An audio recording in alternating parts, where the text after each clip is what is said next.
ತಮಿಳುನಾಡು ಮುಖ್ಯಮಂತ್ರಿಯಾಗಿ ಪ್ರಮಾಣ ವಚನಕ್ಕೆ ವಿಜಯ್ ಸಿದ್ಧತೆಯನ್ನು ಮಾಡಿಕೊಂಡಿದ್ದಾರೆ. ಸೋತರೂ ಸಹ ಸಿಎಂ ಸ್ಥಾನಕ್ಕೆ ರಾಜೀನಾಮೆ ಕೊಡಲ್ಲ ಅಂತ ಮಮತಾ ಬ್ಯಾನರ್ಜಿ ಸವಾಲು ಹಾಕಿದ್ದಾರೆ. ಯಾಕೆ ಕೊಡ್ತಾ ಇಲ್ಲ, ಕೊಟ್ಟಂತ ಕಾರಣ ಏನು ಅಂತ ಕೇಳಿದ್ರೆ ನಿಮಗೂ ಒಂದು ಸ್ವಲ್ಪ ತಲೆ ಕೆಟ್ಟೋಗುತ್ತೆ. ಮತ್ತೊಂದು ಕಡೆ ಕರ್ನಾಟಕದಲ್ಲಿ ದಾವಣಗೆರೆ ಬಾಗಲಕೋಟೆ ಬೈ ಎಲೆಕ್ಷನ್ ಇದಾಗಿದೆ. ಆದರೆ ಅದಲ್ಲ ಸುದ್ದಿ. ಶೃಂಗೇರಿ ಶಾಸಕರಾಗಿ 3 ವರ್ಷ ಅಧಿಕಾರ ಅನುಭವಿಸಿದಂಥ ರಾಜೇಗೌಡರು ಈಗ ಮಾಜಿ ಶಾಸಕ ಜೀವರಾಜ್ ಈಗ ಹಾಲಿ ಶಾಸಕರು. ಆದರೆ ಅವರಿಗೆ ಪ್ರಮಾಣ ವಚನ ಬೋಧಿಸೋಕೆ ರಾಜ್ಯ ಕಾಂಗ್ರೆಸ್ ಸರ್ಕಾರದ ಸ್ಪೀಕರ್ ತಲೆ ಅಳ್ಳಾಡಿಸ್ತಾ ಇದ್ದಾರೆ. ಹಾಗಾಗಿ ಇವರೆಲ್ಲ ಗವರ್ನರ್ ಕದವನ್ನು ತಟ್ಟಿದ್ದಾರೆ. ಇದೆಲ್ಲ ಸುದ್ದಿಗಳು ಇವತ್ತಿನ ಪ್ರೈಮ್ ಟೈಮ್ ನ್ಯೂಸಲ್ಲಿದೆ. ಎಲ್ರಿಗೂ ಸ್ವಾಗತ. ಸಂಪೂರ್ಣವಾಗಿ ಸುದ್ದಿಯನ್ನು ಕಡೆವರೆಗೂ ನೋಡಿ. ನಾನು ಶಿವಕುಮಾರ್. ಪಶ್ಚಿಮ ಬಂಗಾಳದ ನೂತನ ಮುಖ್ಯಮಂತ್ರಿಯ ಪ್ರಮಾಣ ವಚನ ಸ್ವೀಕಾರ ಸಮಾರಂಭ ಮೇ 9ರಂದು ನಡೆಯಲಿದೆ ಅಂತ ಬಿಜೆಪಿ ಘಟಕದ ಅಧ್ಯಕ್ಷ ಸಮೀಕ್ ಭಟ್ಟಾಚಾರ್ಯ ತಿಳಿಸಿದ್ದಾರೆ. 15 ವರ್ಷಗಳ ದೀದಿ ಆಡಳಿತ ಕೊನೆಗೊಳಿಸಿ ಅಧಿಕೃತವಾಗಿ ಮೇ 9ರಂದು ಪಶ್ಚಿಮ ಬಂಗಾಳದಲ್ಲಿ ಮೊದಲ ಬಿಜೆಪಿ ಸರ್ಕಾರದ ನೂತನ ಸಿಎಂ ಪ್ರಮಾಣ ವಚನ ಸ್ವೀಕರಿಸಲಿದ್ದಾರೆ.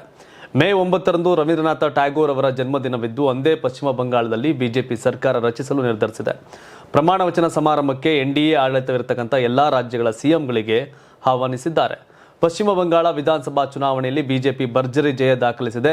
ದಶಕಗಳ ಕಾಲ ಆಡಳಿತ ನಡೆಸಿದ್ದ ತೃಣಮೂಲ ಕಾಂಗ್ರೆಸ್ ಪಕ್ಷವನ್ನ ಸೋಲಿಸಿ ಬಿಜೆಪಿ ಮೊದಲ ಬಾರಿಗೆ ರಾಜ್ಯದಲ್ಲಿ ಬಂಗಾಳದಲ್ಲಿ ಅಧಿಕಾರದ ಚುಕ್ಕಾಣಿಯನ್ನ ಹಿಡಿತಾ ಇದೆ. ಇನ್ನೊಂದು ಕಡೆ ಸೋತಂತಹ ಮಮತಾ ಬ್ಯಾನರ್ಜಿ ಇಲ್ಲ ನಾವು ಸೋತಿಲ್ಲ, ಯಾವುದೇ ಕಾರಣಕ್ಕೂ ರಾಜೀನಾಮೆ ಕೊಡಲ್ಲ ಅಂತ ಹೇಳಿಕೆಯನ್ನು ಕೊಟ್ಟು ರಾಷ್ಟ್ರ ರಾಜಕಾರಣದಲ್ಲಿ ಪಶ್ಚಿಮ ಬಂಗಾಳದಲ್ಲಿ ಹಂಗಾಮವನ್ನು ಸೃಷ್ಟಿ ಮಾಡಿದ್ದಾರೆ. ಹೌದು, ಪಶ್ಚಿಮ ಬಂಗಾಳದಲ್ಲಿ ನಡೆದ ವಿಧಾನಸಭೆ ಚುನಾವಣೆಯಲ್ಲಿ ಟಿಎಂಸಿ ಧೂಳಿಪಟವಾಗಿದ್ದು ಬಿಜೆಪಿ ದಿಗ್ವಿಜಯ ಸಾಧಿಸಿದೆ. ಆದರೂ ಎದೆಗುಂದದ ಸಿಎಂ ಮಮತಾ ಬ್ಯಾನರ್ಜಿ ಚುನಾವಣಾ ಆಯೋಗದ ವಿರುದ್ಧ ಮತ್ತೆ ವಾಗ್ದಾಳಿ ನಡೆಸಿದ್ದಾರೆ. ಈ ಚುನಾವಣೆಯಲ್ಲಿ ಬಿಜೆಪಿ 100 ಸ್ಥಾನಗಳನ್ನು ಕದ್ದಿದೆ, ನಾವು ಚುನಾವಣೆಯಲ್ಲಿ ಸೋತಿಲ್ಲ, ಹಾಗಾಗಿ ರಾಜೀನಾಮೆ ನೀಡೋದಿಲ್ಲ ಅಂತ ಮಮತಾ ಬ್ಯಾನರ್ಜಿ ಹೊಸ ವರಸೆ ತೆಗೆದಿದ್ದಾರೆ. ಇದರಿಂದಾಗಿ ಪಶ್ಚಿಮ ಬಂಗಾಳದ ರಾಜಕೀಯದಲ್ಲಿ ಸಾಂವಿಧಾನಿಕ ಬಿಕ್ಕಟ್ಟು ಎದುರಾಗುವ ಸಾಧ್ಯತೆ ಹೆಚ್ಚಾಗಿದೆ. ಪಶ್ಚಿಮ ಬಂಗಾಳ ವಿಧಾನಸಭೆ ಚುನಾವಣೆಯಲ್ಲಿ ನಮಗೆ ಅನ್ಯಾಯವಾಗಿದೆ, ನಾನು ಯಾವುದೇ ಕಾರಣಕ್ಕೂ ರಾಜೀನಾಮೆ ನೀಡೋದಿಲ್ಲ. ನ್ಯಾಯಯುತವಾಗಿ ಚುನಾವಣೆ ನಡೆದಿದ್ರೆ ನಾನು ಸಿಎಂ ಸ್ಥಾನಕ್ಕೆ ರಾಜೀನಾಮೆ ನೀಡ್ತಾ ಇದೆ. ಆದರೆ ಈಗ ರಾಜಭವನಕ್ಕೆ ಹೋಗುವ ಮಾತೇ ಇಲ್ಲ, ಯಾವುದೇ ಕಾರಣಕ್ಕೂ ರಾಜೀನಾಮೆ ನೀಡೋದಿಲ್ಲ. ಬಿಜೆಪಿ 100ಕ್ಕೂ ಹೆಚ್ಚು ಸ್ಥಾನಗಳನ್ನು ಲೂಟಿ ಮಾಡಿದೆ, ನಾವು ಚುನಾವಣೆಯಲ್ಲಿ ಸೋತಿಲ್ಲ. ಮರು ಮತ ಎಣಿಕೆ ನಡೆಯಬೇಕು, ಅಲ್ಲಿಯವರೆಗೂ ನಾನು ರಾಜೀನಾಮೆ ಕೊಡೋದಿಲ್ಲ ಅಂತ ಮಮತಾ ಬ್ಯಾನರ್ಜಿ ಹೊಸ ಬಾಂಬ್ ಸಿಡಿಸಿದ್ದಾರೆ. ಸೋಮವಾರ ಅತ್ಯಂತ ಮಹತ್ವದ ಚುನಾವಣಾ ಫಲಿತಾಂಶಗಳನ್ನು ಘೋಷಿಸಲಾಯಿತು. ಬಂಗಾಳದಲ್ಲಿ ಬಿಜೆಪಿ 206 ಸ್ಥಾನಗಳನ್ನು ಗಳಿಸಿ 3/2 ಸ್ಥಾನವನ್ನು ಮೀರಿದೆ. ಬಿಜೆಪಿಯ ಅದ್ಭುತ ಪ್ರದರ್ಶನವು ಟಿಎಂಸಿ 15 ವರ್ಷಗಳ ಅಧಿಕಾರಾವಧಿಯನ್ನು ಕೊನೆಗೊಳಿಸಿದೆ. 294 ಸದಸ್ಯ ಬಲದ ವಿಧಾನಸಭೆಯಲ್ಲಿ ಬಹುಮತದ ಸಂಖ್ಯೆ 148. ಬಿಜೆಪಿಗೆ ಭಾರೀ ಬಹುಮತ ಲಭಿಸಿದ್ದು ಸರ್ಕಾರ ರಚಿಸಲು ಸಜ್ಜಾಗಿದೆ. ಆದರೆ ಮಮತಾ ಬ್ಯಾನರ್ಜಿ ಇದಕ್ಕೆ ಅವಕಾಶ ಕೊಡಲ್ಲ, ನಾನು ರಾಜೀನಾಮೆ ಕೊಡಲ್ಲ, ನಿಷ್ಪಕ್ಷಪಾತವಾಗಿ ಎಲೆಕ್ಷನ್ ಆಗಿಲ್ಲ, ಆಯೋಗ ಸರಿ ಇಲ್ಲ ಅಂತ ಹೇಳ್ತಾ ಇದ್ದಾರೆ. ಬಟ್ ನೋಡಬೇಕು ಮುಂದೇನು ಅಂತ. ಮತ್ತೊಂದು ಕಡೆ ಪಶ್ಚಿಮ ಬಂಗಾಳದಲ್ಲಿ ಬಿಜೆಪಿ ಗೆದ್ದಿದೆ. ಹಲವು ವರ್ಷಗಳಿಂದ ಮುಚ್ಚಲ್ಪಟ್ಟಿದ್ದ ದುರ್ಗಾ ದೇವಸ್ಥಾನವೊಂದು ವಿಧಾನಸಭೆ ಚುನಾವಣೆಯಲ್ಲಿ ಬಿಜೆಪಿ ಅಭೂತಪೂರ್ವ ಗೆಲುವಿನ ನಂತರ ಭಕ್ತರಿಗಾಗಿ ಮತ್ತೆ ಬಾಗಿಲು ತೆರೆದಿದೆ. ಅಸನ್ಸೋಲ್ನಲ್ಲಿರ್ತಕ್ಕಂಥ ದುರ್ಗಾ ದೇವಾಲಯವು ಸ್ಥಳೀಯ ಉದ್ವಿಗ್ನತೆಯಿಂದ ಹಲವು ವರ್ಷಗಳಿಂದ ಬಂದ್ ಆಗಿತ್ತು. ಪಶ್ಚಿಮ ಬಂಗಾಳದಲ್ಲಿ ಬಿಜೆಪಿ ಐತಿಹಾಸಿಕ ಗೆಲುವಿನ ಬೆನ್ನಲ್ಲೇ ದೇವಸ್ಥಾನದ ಬಾಗಿಲನ್ನು ತೆರೆಯಲಾಗಿದೆ. ಭಕ್ತರು ದುರ್ಗಾದೇವಿ ದರ್ಶನ ಪಡೆಯುತ್ತಿದ್ದಾರೆ. ಶ್ರೀ ದುರ್ಗಾ ಮಾತಾ ಚಾರಿಟೇಬಲ್ ಟ್ರಸ್ಟ್ನಿಂದ ದೇವಾಲಯ ನಿರ್ವಹಣೆ ಆಗ್ತಾ ಇತ್ತು. ದುರ್ಗಾ ಪೂಜೆ ಮತ್ತು ಲಕ್ಷ್ಮೀ ಪೂಜೆಯಂತಹ ಹಬ್ಬಗಳಲ್ಲಿ ಮಾತ್ರ ದೇವಾಲಯ ತೆರೀತಾ ಇತ್ತು. ಆದರೆ ಸ್ಥಳೀಯ ಗಲಾಟೆ ಮತ್ತು ಆಡಳಿತಾತ್ಮಕ ನಿರ್ಬಂಧಗಳಿಂದಾಗಿ ದೇವಾಲಯ ಬಾಗಿಲು ಮುಚ್ಚಿತ್ತು. ಅಸನ್ಸೋಲ್ ವ್ಯಾಪ್ತಿಗೆ ಬರುವ ಪಶ್ಚಿಮ ಬರ್ಧಮಾನ್ ಜಿಲ್ಲೆಯ ಎಲ್ಲಾ 9 ವಿಧಾನಸಭಾ ಸ್ಥಾನಗಳನ್ನು ಬಿಜೆಪಿ ಗೆದ್ದ ನಂತರ ದೇವಾಲಯವನ್ನು ಪುನಃ ತೆರೆಯಲಾಗಿದೆ. ಇದು ಸ್ಥಳೀಯರಲ್ಲಿ ಉತ್ಸಾಹವನ್ನು ಮತ್ತಷ್ಟು ಹೆಚ್ಚಿಸಿದೆ. ಬಿಜೆಪಿಯವರು ಸುವೇಂದು ಅಧಿಕಾರಿ, ಬಿಜೆಪಿ ಸಿಎಂ ಅಂತ ಹೇಳ್ತಾ ಇರ್ತಕ್ಕಂಥ ಸುವೇಂದು ಅಧಿಕಾರಿ ಹೇಳೋರೆ ನಮಗೆ ಹಿಂದೂಗಳು ಓಟ್ ಹಾಕಿದ್ದಾರೆ, ಮುಸ್ಲಿಮ್ಸ್ ಎಲ್ಲ ಟಿಎಂಸಿಗೆ ಹಾಕಿದ್ದಾರೆ, ಆ ಕಾರಣಕ್ಕೆ ನಾವು ಹಿಂದೂಗಳಿಗಾಗಿ ಕೆಲಸ ಮಾಡ್ತೀವಿ ಅಂತ ಕೂಡ ಹೇಳಿದ್ದಾರೆ. ಹಾಗಾಗಿ ಬಾಂಗ್ಲಾ ಅಕ್ರಮ ವಲಸಿಗರ ಸಂಖ್ಯೆ ಪಶ್ಚಿಮ ಬಂಗಾಳ ಜಾಸ್ತಿ. ಅವರೆಲ್ಲರನ್ನೂ SIR ಹೆಸರಲ್ಲಿ ಮತ್ತೆ ವಾಪಸ್ EAS ಆಚೆಗೆ ಹಾಕೋ ಕಾರ್ಯಕ್ರಮಕ್ಕೆ ಇವರು ಮುಂದಾಗಿದ್ದಾರೆ. ಬಿಜೆಪಿಗೆ ಜನ ಅದಕ್ಕೆ ಅವರು ಓಟ್ ಹಾಕಿದ್ದಾರೆ. ನೋಡ್ಬೇಕು ಮುಂದೇನಾಗುತ್ತೆ ಅಂತ. ತಮಿಳುನಾಡು ವಿಧಾನಸಭೆ ಚುನಾವಣೆಯಲ್ಲಿ ಅತಿ ದೊಡ್ಡ ಪಕ್ಷವಾಗಿ ಹೊರಹೊಮ್ಮಿರತಕ್ಕಂಥ ನಟ ವಿಜಯ್ ಅವರ ತಮಿಳಗ ವೆಟ್ರಿ ಕಳಗಂ ಸರ್ಕಾರ ರಚನೆಗೆ ಸಿದ್ಧತೆ ಆರಂಭಿಸಿದೆ. 234 ಸದಸ್ಯ ಬಲದ ವಿಧಾನಸಭೆ ಚುನಾವಣೆಯಲ್ಲಿ ಟಿವಿಕೆ 108, ಡಿಎಂಕೆ 59 ಹಾಗೂ ಎಐಡಿಎಂಕೆ 47 ಸ್ಥಾನಗಳನ್ನು ಗೆದ್ದಿವೆ. ಕಾಂಗ್ರೆಸ್ 5, ಬಿಜೆಪಿ 1 ಸೇರಿದಂತೆ ಇತರ ಪಕ್ಷಗಳು 20 ಕ್ಷೇತ್ರಗಳಲ್ಲಿ ಜಯ ಸಾಧಿಸಿವೆ. ತಮಿಳುನಾಡಲ್ಲಿ ಸರ್ಕಾರ ರಚಿಸುವಕ್ಕೆ 118 ಸದಸ್ಯ ಬಲದ ಅಗತ್ಯವಿದೆ. ಸ್ಪಷ್ಟ ಬಹುಮತ ಇಲ್ಲದಿದ್ದರೂ ಮ್ಯಾಜಿಕ್ ನಂಬರ್ ಸನಿಹವಿರುವ ಟಿವಿಕೆ ಸರ್ಕಾರ ರಚನೆ ಸಂಬಂಧ ಕಾಂಗ್ರೆಸ್ ಸೇರಿದಂತೆ ಎಡಪಕ್ಷಗಳ ಬೆಂಬಲ ಕೋರಲು ಯೋಜಿಸಿದೆ ಅಂತ ಮೂಲಗಳು ತಿಳಿಸಿವೆ. ಕಾಂಗ್ರೆಸ್ ವಿಡುತಲೈ ಚಿರುತಲೈಗಳ್ ಕಚ್ಚಿ CPI CPM Indian union Muslim league ಸೇರಿದಂತೆ ಇತರ ಪಕ್ಷಗಳೊಂದಿಗೆ ಮಾತುಕತೆಗೆ ವಿಜಯ್ ಯೋಜಿಸಿದ್ದಾರೆ. ಶೀಘ್ರದಲ್ಲೇ ಆಹ್ವಾನ ಕಳಿಸಲಾಗುವುದು ಅಂತ ಮೂಲಗಳು ತಿಳಿಸಿವೆ. ತಮಿಳುನಾಡು ವಿಧಾನಸಭೆ ಚುನಾವಣೆಯ ಫಲಿತಾಂಶವು ಆಡಳಿತಾರೂಢ ಡಿಎಂಕೆ ಪಕ್ಷಕ್ಕೆ ಅಕ್ಷರಶಃ ಆಘಾತವನ್ನುಂಟು ಮಾಡಿದೆ. ಇದರ ಬೆನ್ನಲ್ಲೇ ನಾವು ಸಮರ್ಥ ವಿರೋಧ ಪಕ್ಷವಾಗಿ ಕೆಲಸ ಮಾಡಲಿದ್ದೇವೆ ಅಂತ ದ್ರಾವಿಡ ಮುನ್ನೇತ್ರ ಕಳಗಂ ಪಕ್ಷದ ರಾಜ್ಯಾಧ್ಯಕ್ಷ ಹಾಗೂ ಮಾಜಿ ಮುಖ್ಯಮಂತ್ರಿ ಎಂ ಕೆ ಸ್ಟಾಲಿನ್ ಅವರು ಹೇಳಿದ್ದಾರೆ. ಇತ್ತೀಚೆಗೆ ಮುಕ್ತಾಯಗೊಂಡ ತಮಿಳುನಾಡು ವಿಧಾನಸಭೆ ಸಾರ್ವತ್ರಿಕ ಚುನಾವಣೆಯಲ್ಲಿ ದ್ರಾವಿಡ ಮುನ್ನೇತ್ರ ಕಳಗಂ ನೇತೃತ್ವದ ಜಾತ್ಯತೀತ ಪ್ರಗತಿಪರ ಮೈತ್ರಿಕೂಟದ ಅಭ್ಯರ್ಥಿಗಳಿಗೆ ಮತ ಹಾಕಿದ ತಮಿಳುನಾಡಿನ ಎಲ್ಲಾ ಜನರಿಗೆ ನಾನು ಹೃತ್ಪೂರ್ವಕ ಮತ್ತು ಪ್ರಾಮಾಣಿಕ ಕೃತಜ್ಞತೆ ಸಲ್ಲಿಸುತ್ತೇನೆ ಅಂತ ತಮಿಳುನಾಡಿನ ಮಾಜಿ ಮುಖ್ಯಮಂತ್ರಿ ಎಂ ಕೆ ಸ್ಟಾಲಿನ್ ಅವರು ಹೇಳಿದ್ದಾರೆ. ನಿಮ್ಮ ಪ್ರತಿಯೊಂದು ಮತವನ್ನು ನಾನು ಅಮೂಲ್ಯವಾದ ವಿಶ್ವಾಸದ ಪ್ರತೀಕವೆಂದು ಪರಿಗಣಿಸುತ್ತೇನೆ. ಇಲ್ಲಿಯವರೆಗೆ ಪಡೆದ ಮತ ಎಣಿಕೆಯ ಪ್ರಕಾರ ಡಿಎಂಕೆ ಮೈತ್ರಿಕೂಟವು 1,54,82,782 ಮತಗಳನ್ನು ಗಳಿಸಿದೆ. ಈ ಎಲ್ಲ ಜನರಿಗೆ ನಾನು ನನ್ನ ಹೃತ್ಪೂರ್ವಕ ಕೃತಜ್ಞತೆಯನ್ನು ಸಲ್ಲಿಸುತ್ತೇನೆ. ಹೆಚ್ಚು ವಿಧಾನಸಭಾ ಕ್ಷೇತ್ರಗಳನ್ನು ಗೆದ್ದ ಪಕ್ಷವು ನಮಗಿಂತ ಕೇವಲ 17,43,000 ಮತಗಳನ್ನು ಗಳಿಸಿದೆ. ನಮ್ಮ ಮತ್ತು ಅವರ ನಡುವಿನ ಮತಗಳಲ್ಲಿನ ಶೇಕಡಾವಾರು ವ್ಯತ್ಯಾಸ ಕೇವಲ 3.52%. ನನ್ನ ಅಭಿಪ್ರಾಯದ ಪ್ರಕಾರ ತಮಿಳುನಾಡಿನ ಜನರು ನಮ್ಮ ಮೇಲೆ ಇಟ್ಟಿರ್ತಕ್ಕಂಥ ನಂಬಿಕೆಯನ್ನು ನಾನು ಬಲವಾಗಿ ಪರಿಗಣಿಸುತ್ತೇನೆ ಅಂತ ಅವರು ಹೇಳಿದ್ದಾರೆ. ಸೋತ್ರು ಮೀಸೆ ಮಣ್ಣಾಗಿಲ್ಲ ಅನ್ನೋದು ಸ್ಟಾಲಿನ್ ಕತೆ. ಅಧಿಕಾರ ಇದ್ದಾಗ ಪಟ್ಟಂಥ ದುರಹಂಕಾರ ಆಡ್ದಂಥ ಆಟಗಳು ಒಂದ ಎರಡ? ಸ್ಟಾಲಿನ್ ಅಂದರೆ ಸ್ಟಾಲಿನ್ ಮೀರಿಸೋ ಮಟ್ಟಕ್ಕೆ ಉದಯನಿಧಿ ಸ್ಟಾಲಿನ್ ಇವ್ರ ಮಗ. ಆದರೂ ಭಾಳ ಕತೆಗಳನ್ನ ಹೇಳ್ತಾರೆ.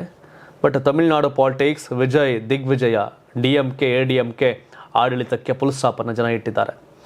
ಮತ್ತೊಂದು ಕಡೆ ವಿಜಯಲ್ಲಿ ನಟ ಈಗ ಮುಖ್ಯಮಂತ್ರಿ ಆಗ್ತಿರೋ ಟೈಮಲ್ಲಿ ಕರ್ನಾಟಕದಲ್ಲಿ ಆ ಥರ ಪಾರ್ಟಿ ಕಟ್ಟಿದ್ರೆ ಪೊಲಿಟಿಷಿಯನ್ ಯಾರು ಸಕ್ಸಸ್ ಆಗ್ತಾರೆ ವಿಜಯ್ ರೀತಿ ಅಂತ ಒಂದಷ್ಟು ಪ್ರಶ್ನೆಗಳು ನಮ್ಮಲ್ಲಿ ಚರ್ಚೆ ನಡೀತಾ ಇತ್ತು. ಸೊ ನೀವು ಕೂಡ ಆಡಿಯನ್ಸ್ ಹೇಳ್ಬೋದು, ಸೊ ಕರ್ನಾಟಕದ ಒಬ್ಬ ಸಿನಿಮಾ ನಟ ಪಾರ್ಟಿ ಕಟ್ಟೋದಾದರೆ ಕಟ್ಟಿ ಯಾರು ಸಕ್ಸಸ್ ಆಗ್ಬೋದು ಅಂತ. ಅದು ನಟ ಯಶ್ ಅಥವಾ ಉಪೇಂದ್ರನ ಅಥವಾ ಸುದೀಪ್ ಅವರ ಅಥವಾ ದರ್ಶನ್ ಅಥವಾ ಶಿವಣ್ಣ ಅವರ, ಇವರಲ್ಲಿ ಯಾರು ಪಾರ್ಟಿ ಕಟ್ಟಿದ್ರೆ ವಿಜಯ್ ರೀತಿ ಸಕ್ಸಸ್ ಆಗುವಂಥ ಸಾಧ್ಯತೆ ಇದೆ. ಅಷ್ಟೊಂದು ಲೀಡರ್ಶಿಪ್ ಕ್ವಾಲಿಟಿ ಯಾರಿಗಿದೆ? ಸಿನಿಮಾ ನಾಯಕ ಬೇರೆ, ಜನನಾಯಕ ಬೇರೆ. ಆದರೆ ವಿಜಯ್ ಇವತ್ತು ಸಿನಿಮಾದಲ್ಲೂ ನಾಯಕ, ಜನರಿಗೂ ನಾಯಕ, ಜನನಾಯಕ, ರಿಯಲ್ ಜನನಾಯಕ. ಆ ಕರ್ನಾಟಕದ ಹತ್ರ ಕೆಪಾಸಿಟಿ ಯಾರಿಗಿದೆ ಅಂತ ನಿಮ್ಮ ಅಭಿಪ್ರಾಯವನ್ನು ಕಾಮೆಂಟ್ ಮಾಡ್ಬೋದು. ತಮಿಳುನಾಡು ವಿಧಾನಸಭೆ ಚುನಾವಣೆಯಲ್ಲಿ ಭರ್ಜರಿ ಗೆಲುವು ಸಾಧಿಸತಕ್ಕಂಥ ತಮಗೆ ಶುಭ ಕೋರಿದ್ದಕ್ಕಾಗಿ ಪ್ರಧಾನಿ ನರೇಂದ್ರ ಮೋದಿ ಮತ್ತು ಲೋಕಸಭಾ ವಿರೋಧ ಪಕ್ಷದ ನಾಯಕ ರಾಹುಲ್ ಗಾಂಧಿ ಅವರಿಗೆ ಟಿವಿಕೆ ಮುಖ್ಯಸ್ಥ ಬಾವಿ ತಮಿಳುನಾಡು ಮುಖ್ಯಮಂತ್ರಿ ವಿಜಯ್ ಧನ್ಯವಾದ ತಿಳಿಸಿದ್ದಾರೆ. ಶುಭ ಕೋರಿದ ಪ್ರಧಾನಿ ನರೇಂದ್ರ ಮೋದಿ ಅವರಿಗೆ ಧನ್ಯವಾದಗಳು. ನಾಡಿನ ಜನರ ಹಿತಾಸಕ್ತಿಯೇ ನಮ್ಮ ಏಕೈಕ ಗುರಿಯಾಗಿದೆ.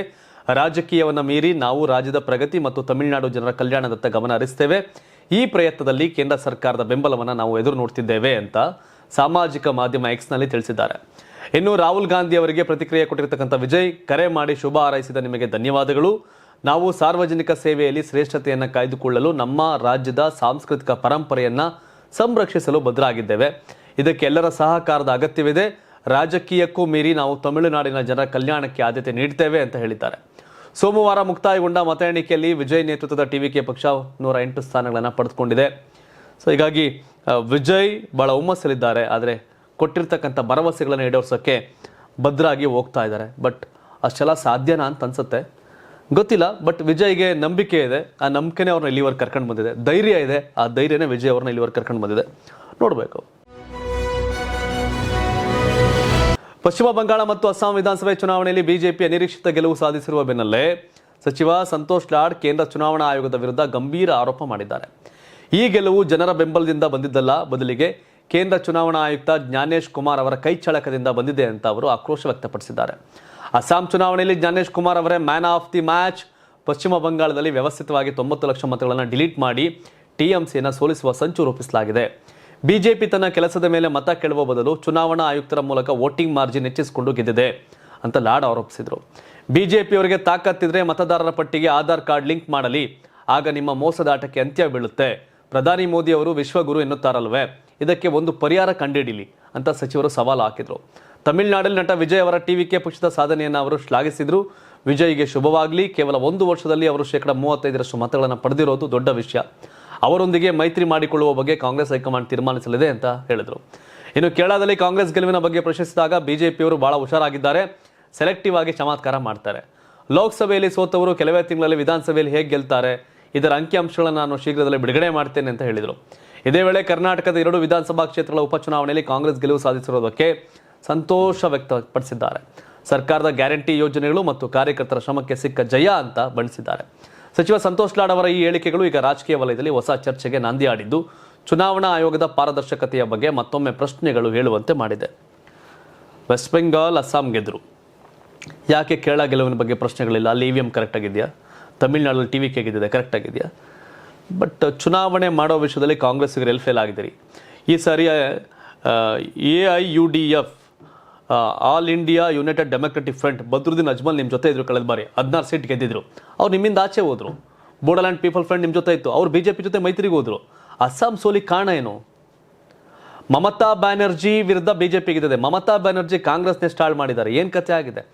TMC ಕೂಡ ನಿಮ್ಮ ಮೈತ್ರಿ, ಕಮ್ಯುನಿಸ್ಟ್ ಪಾರ್ಟಿ ಕೂಡ ಮೈತ್ರಿ, ನಿಮಗೆ INDA ಮೈತ್ರಿ ಕೂಡದಲ್ಲಿ.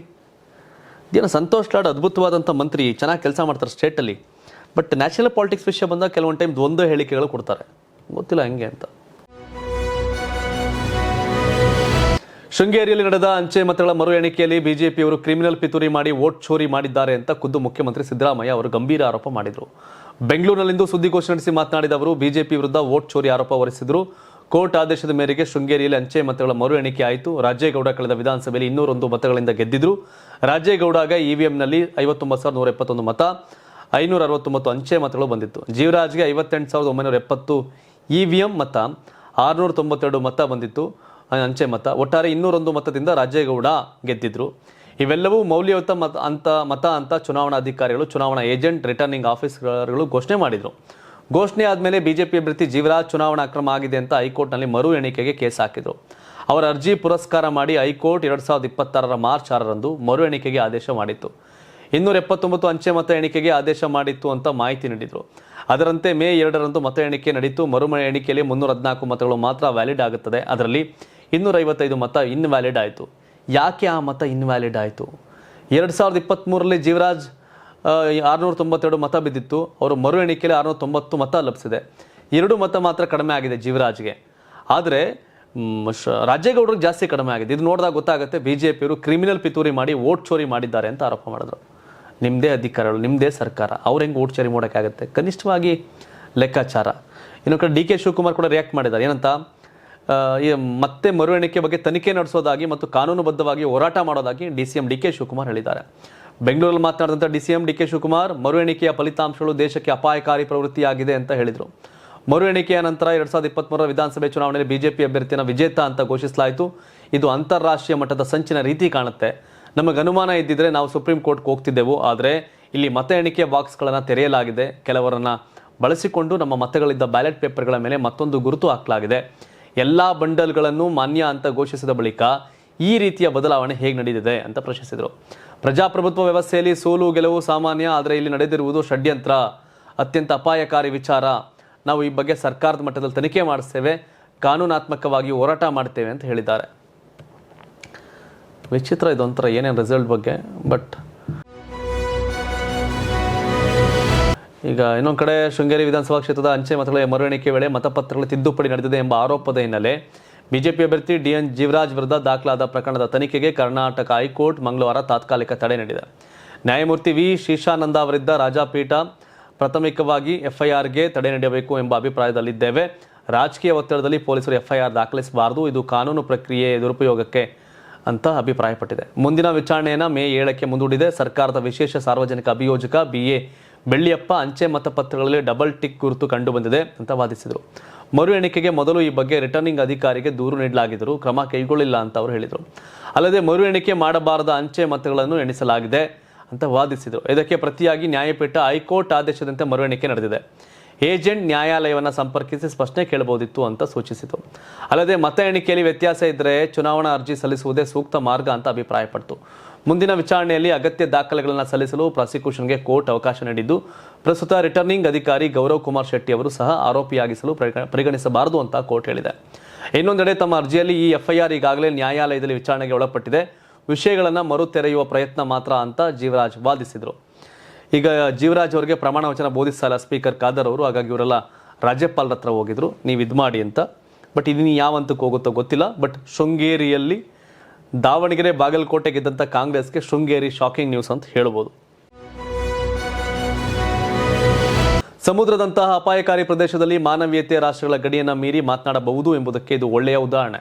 ಪಾಕಿಸ್ತಾನ ನೌಕಾಪಡೆ ಭಾರತೀಯ ನಾವಿಕರಿಗೆ ಮಾನವೀಯ ನೆರವು ನೀಡಿ ಸೈನಿಸಿಕೊಂಡಿದೆ. ಭಾರತದ ಟಗ್ ಮತ್ತು ಸರಬರಾಜು ಹಡಗು ಎಂವಿ ಗೌತಮ್ ಓಮನ್ನಿಂದ ಭಾರತಕ್ಕೆ ಮರಳುತ್ತಿದ್ದ ವೇಳೆ ಮಧ್ಯ ಸಮುದ್ರದಲ್ಲಿ ತಾಂತ್ರಿಕ ದೋಷಕ್ಕೆ ಒಳಗಾಯಿತು. ಹಡಗು ಸಂಪೂರ್ಣವಾಗಿ ನಿಂತು ಹೋಗಿ ಸಾಗರದ ಮಧ್ಯದಲ್ಲಿ ಸಿಲುಕೊಂಡಿತ್ತು. ಹಡಗಿನಲ್ಲಿದ್ದ 6 ಭಾರತೀಯರು ಮತ್ತು 1 ಇಂಡೋನೇಷ್ಯಾದ ನಾವಿಕರು ಭಯಭೀತ ಸ್ಥಿತಿಯಲ್ಲಿ ಮುಂಬೈನಲ್ಲಿರತಕ್ಕಂಥ ಕಡಲ ಸಂರಕ್ಷಣಾ ಮತ್ತು ಸಮನ್ವಯ ಕೇಂದ್ರಕ್ಕೆ ಸಂದೇಶ ಕಳಿಸಿದರು. ಸಮುದ್ರದ ಮಧ್ಯದಲ್ಲಿ ಇಂಧನ, ಆಹಾರ, ನೀರು, ಔಷಧಿ ಮುಂತಾದವುಗಳ ಕೊರತೆ ಉಂಟಾದರೆ ಸ್ಥಿತಿ ತುಂಬಾ ಗಂಭೀರವಾಗಬಹುದು. ಇದನ್ನೆಲ್ಲ ಗಮನದಲ್ಲಿಟ್ಟುಕೊಂಡು ಮುಂಬೈ ಕೇಂದ್ರವು ತಕ್ಷಣ ಕ್ರಮ ಕೈಗೊಂಡಿತು. ಹಡಗು ಪಾಕಿಸ್ತಾನದ ಸಮುದ್ರ ವ್ಯಾಪ್ತಿಗೆ ಹತ್ತಿರವಾಗಿದ್ದರಿಂದ ಭಾರತೀಯ ಅಧಿಕಾರಿಗಳು ತ್ವರಿತವಾಗಿ ಪಾಕಿಸ್ತಾನಿ ಅಧಿಕಾರಿಗಳನ್ನು ಸಂಪರ್ಕಿಸಿ ಸಹಾಯ ಕೋರಿದರು. ಶತ್ರು ರಾಷ್ಟ್ರ ಎಂದೇ ಗುರುತಿಸಲ್ಪಡ್ತಕ್ಕಂಥ ದೇಶದ ಸಹಾಯ ಕೇಳುವುದು ಸಾಮಾನ್ಯ ವಿಷಯವಲ್ಲ. ಆದರೂ ಜೀವ ರಕ್ಷಣೆ ಹೆಚ್ಚು ಮುಖ್ಯವೆಂಬ ದೃಷ್ಟಿಯಿಂದ ಭಾರತ ಈ ನಿರ್ಧಾರ ತೆಗೆದುಕೊಂಡಿತು. ಪಾಕಿಸ್ತಾನವು ಇದಕ್ಕೆ ಸಕಾರಾತ್ಮಕವಾಗಿ ಪ್ರತಿಕ್ರಿಯಿಸಿತು. ಪಾಕಿಸ್ತಾನ ನೌಕಾಪಡೆ ಕೂಡಲೇ ಕಾರ್ಯಪ್ರವೃತ್ತರಾದರು. ಇಬ್ಬರೂ ಸೇರಿ ವಿಶೇಷ ದಳವನ್ನು ಹಡಗಿನ ಕಡೆ ಕಳುಹಿಸಿ ಸಿಬ್ಬಂದಿಗೆ ಆಹಾರ, ಕುಡಿಯುವ ನೀರು, ಔಷಧಿ ಮತ್ತು ಅಗತ್ಯ ವೈದ್ಯಕೀಯ ನೆರವು ಒದಗಿಸಿದ್ವು. ಜೊತೆಗೆ ಹಡಗಿನ ತಾಂತ್ರಿಕ ದೋಷ ಸರಿಪಡಿಸಲು ಬೇಕಾದ ತಾಂತ್ರಿಕ ನೆರವನ್ನು ನೀಡಲು ಪ್ರಯತ್ನಿಸಲಾಯಿತು. ಪಾಕಿಸ್ತಾನದ ಡಾನ್ ಪತ್ರಿಕೆಯ ವರದಿಯ ಪ್ರಕಾರ ಸಿಬ್ಬಂದಿಗೆ ಸಾಧ್ಯವಾದ ಮಟ್ಟಿಗೆ ಎಲ್ಲ ರೀತಿಯ ಸಹಾಯ ನೀಡಲಾಗ್ತಿದೆ ಮತ್ತು ಎಂವಿ ಗೌತಮ್ ಹಡಗನ್ನು ಸುರಕ್ಷಿತ ಸ್ಥಳಕ್ಕೆ ಎಳೆದುಕೊಂಡು ಹೋಗುವ ಪ್ರಯತ್ನವೂ ನಡೀತಿದೆ ಅಂತ ಭದ್ರತಾ ಮೂಲಗಳು ತಿಳಿಸಿವೆ. ಇದೇ ಬೇಕಾಗಿರೋದು, ಕಿತ್ತಾಟ ಅಲ್ಲ, ಒಡೆದಾಟ ಅಲ್ಲ. ಒಳ್ಳೆಯದಾಗಲಿ. ಏನೇನೋ ತಾವೇನು ಹೇಳ್ತೀರಿ? ಕರ್ನಾಟಕದ ನಟರು ಯಾರ ರಾಜಕಾರಣಕ್ಕೆ ಬರೋದಾದರೆ ಯಾರು ಸೂಕ್ತ ಅನ್ಸುತ್ತೆ? ವಿಜಯ್ ರೀತಿ ಸಕ್ಸಸ್ ಆಗೋ ತಾಕತ್ ಯಾರಿಗಿದೆ, ಶಕ್ತಿ ಯಾರಿಗಿದೆ? ನಟ ಯಶ್ ಅವ್ರಿಗ, ದರ್ಶನ್ ಅವ್ರಿಗ, ಸುದೀಪ್ ಅವ್ರಿಗ, ಶಿವಣ್ಣ ಅವ್ರಿಗ, ಉಪೇಂದ್ರ ಅವ್ರಿಗ, ಇನ್ಯಾರ ಬೇರೆಯವರ? ಕಾಮೆಂಟ್ ಮಾಡಿ ತಿಳಿಸಿ. ಧನ್ಯವಾದ. ಇದು ಕರ್ನಾಟಕ ಟಿವಿ, ಕನ್ನಡಿಗರ ಧ್ವನಿ. ನೀವು ಸಣ್ಣ ಆಗ್ಬೇಕಲ್ವಾ? ಅದು ಒಂದು ಉತ್ತಮ ಆಹಾರದಿಂದ ಸಣ್ಣ ಆಗ್ಬೇಕಲ್ವಾ? ಪ್ರತಿದಿನ ನಮ್ಮ ಜೀನಿ ಸ್ಲಿಮ್ನ ಯೂಸ್ ಮಾಡಿ ಯಾವುದೇ ಸೈಡ್ ಎಫೆಕ್ಟ್ ಇಲ್ದಂಗೆ ನೀವು ಸಣ್ಣ ಆಗ್ತೀರಾ.